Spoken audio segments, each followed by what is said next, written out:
After we interviewed Professor Chakrabarty, we walked around LSU's campus and talked to a couple of the locals to see what they thought about the oil spill. The situation that we have in Louisiana, in Florida, in Alabama, and Mississippi is fucked as hell. There is definitely a whole lot more going on than what we know about. We have the reckless actions of one corporation doing damages to the economies of those 4 states. You know, who knows, in the coming years or something that we're going to find out what's really going on. And then we also have the reckless actions of the Obama administration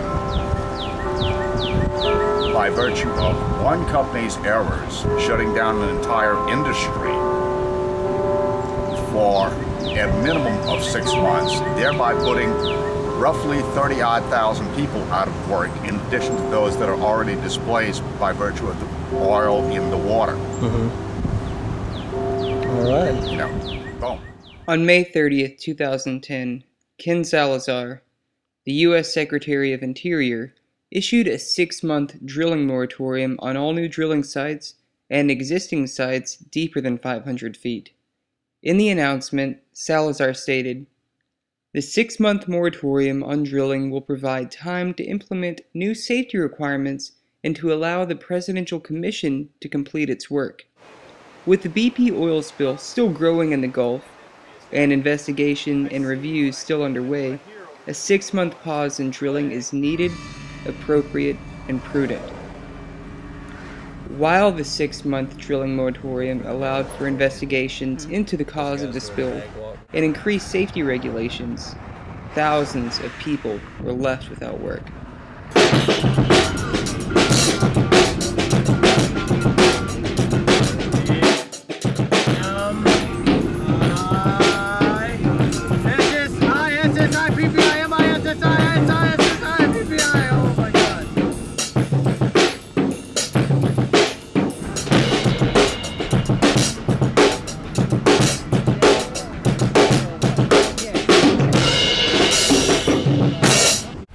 One of the beaches in Mississippi at West Bay, St. Louis. As far as we can tell, we came here to see if there's any physical evidence of the oil spill happening off in the Gulf right now. Nothing seems to be different at this point in time. Perhaps the chemicals that they're putting into the Gulf right now are actually helping, preventing this beach that we're on right now from being covered in oil. I do not know. As far as visual evidence goes, I see no birds, I smell nothing, everything smells fine. Seems like an average beach. There's a family of enjoying the beach. People are swimming. No one seems to care or be afraid of the water. So, I mean, it makes you wonder what people really think about how big of a problem this is, you know, because they're willing to go off into the water, and there could be potentially all kinds of chemicals out there. But it may not even have the chance to be here yet. I don't know. We can't tell what's going to happen. This is only day 72, like we've been saying. So this beach very well could be covered in oil within the next week, next 2 weeks, or at some point if they don't fix the problem soon. We met George Mizell and his family walking on the beach with their 7-foot Burmese python. George is a contract worker for BP, and his job is to pick up tar balls off the beach. I would not do that. That's awesome. They got us out here doing exercises down the beach, and basically when the stuff gets here, not only are we going to be cleaning up oil and everything else, but we've got to clean up basically everything on the beach. Everything that it touches has got to be cleaned, whether it was somebody's beer bottle from a party or something the night before. We got to pick it up. So when we get through here, not only are we cleaning up what they messed up, we're cleaning up everything that's been down here for a while.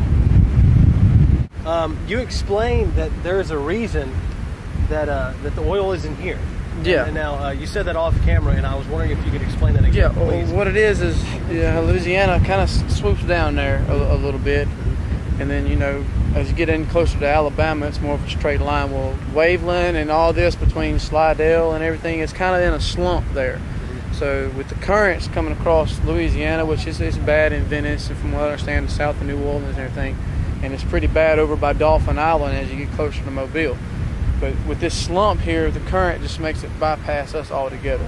But we've been swimming the past 3 or 4 weeks. We've been out here swimming, had no problems. We've walked the beaches from other side of Waveland all the way to Biloxi. That's the one for the U.S. Geological Surveys, and then we got another one for the contractor. So they just give you that card and they scan you and you send you on your way? Yep. All right. We got to be down there on the beach. We got our hard hats on and full those white The hard hats on the beach? Well, they got now, well, on these beaches, we don't have to wear our hard hats on.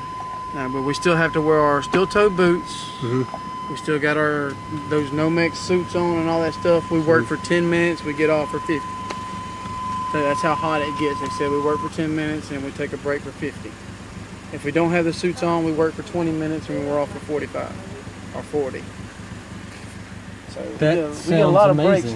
But what it is, they got so many people, they rotate them out like that. Yeah. They got hundreds and hundreds of people from a mile. I think each crew walks a mile, mile and a half. They stop, pick up everything, and they walk another mile, mile and a half, like 2 hours later. So they got it figured out. Apparently they know what they're doing. But Yeah. y'all have a good night, man. All right, man. See you later. Y'all be safe. Take care of the snake.